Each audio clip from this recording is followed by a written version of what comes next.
Hello aspirants, welcome to Vishwam IAS Academy. History class 6th NCERT chapter 6th ആണ് ഇന്നത്തെ video. The topic is kingdoms, kings and early republics.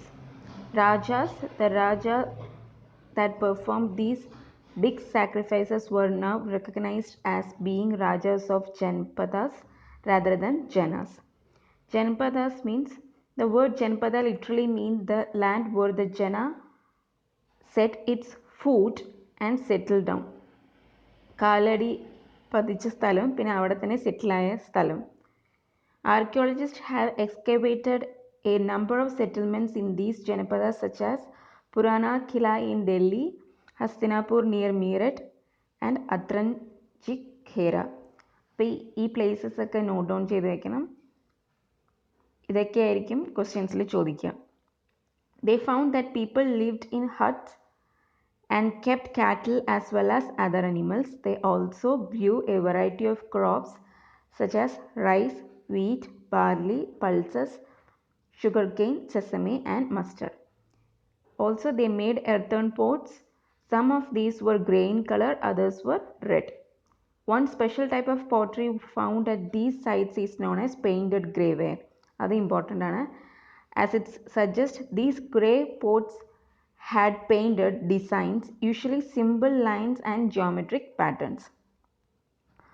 Mahajanpadas, some Janpadas became more important than others and were known as Mahajanpadas. Because most Mahajanpadas had a capital city, many of these were fortified. This means that huge walls of wood, brick or stone were built around them. Forts were probably built because people were afraid of attacks from other kings and needed protection.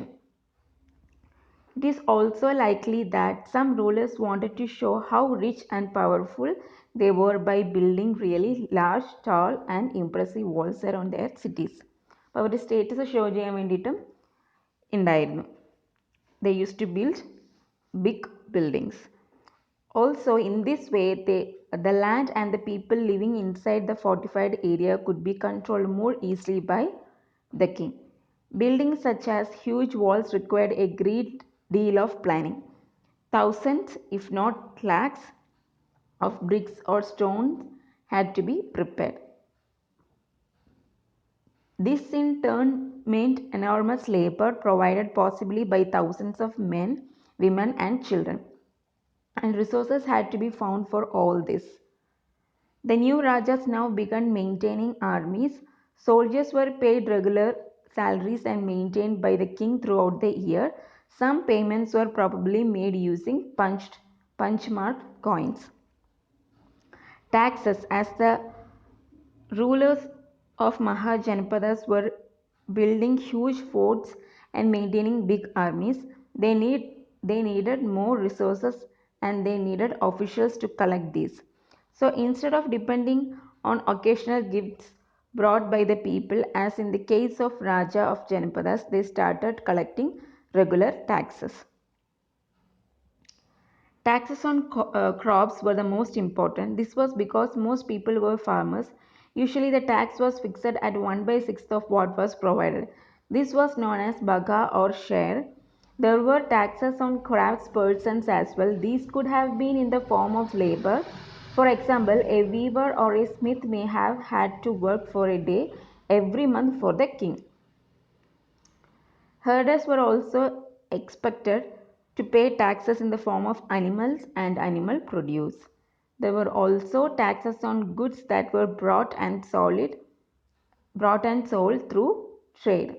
Hunters and gatherers also had to provide forest produce to the Raja. Agriculture, there were two major changes in agriculture around this time.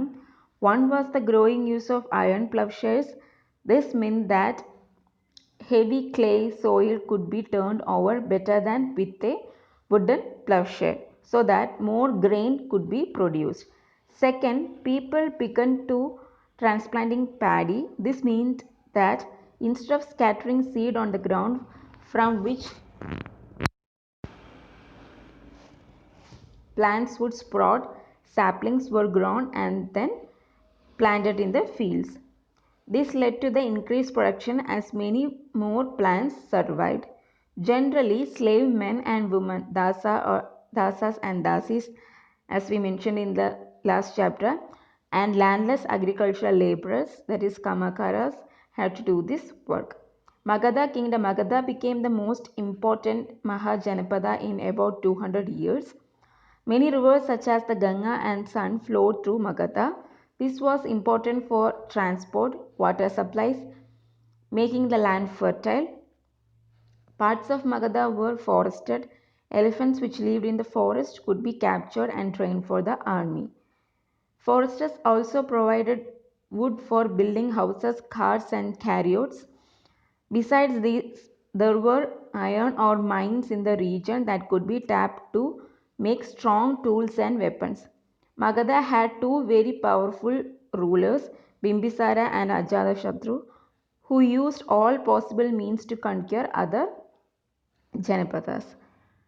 Mahapadmananda was another important ruler. He extended his control up to the northwest part of subcontinent. Rajagriha, present-day Rajgir in Bihar, was the capital of Magadha. For several years later, the capital was shifted to Pataliputra, that is present-day known as Patna. More than 2300 years ago, a ruler named Alexander, who lived in Macedonia in Europe, wanted to become a world conqueror. He didn't conquer the world, but did conquer parts of Egypt and West Asia and came to the Indian subcontinent, reaching up to the banks of the Beas. When he wanted to march further eastwards, his soldiers refused. They were scared as they had heard that the rulers of India had vast armies of foot soldiers, chariots, and elephants. Next is Vaji kingdom. Vaji, with its capital at Vaishali, was under a different form of government known as Ghana or Sangha. In a Ghana or Sangha, there were not one but many rulers. Sometimes even thousands of men ruled together. Each one was known as a Raja. These Rajas performed rituals together. They also met in assemblies and decided what had to be done and how through discussions and debate.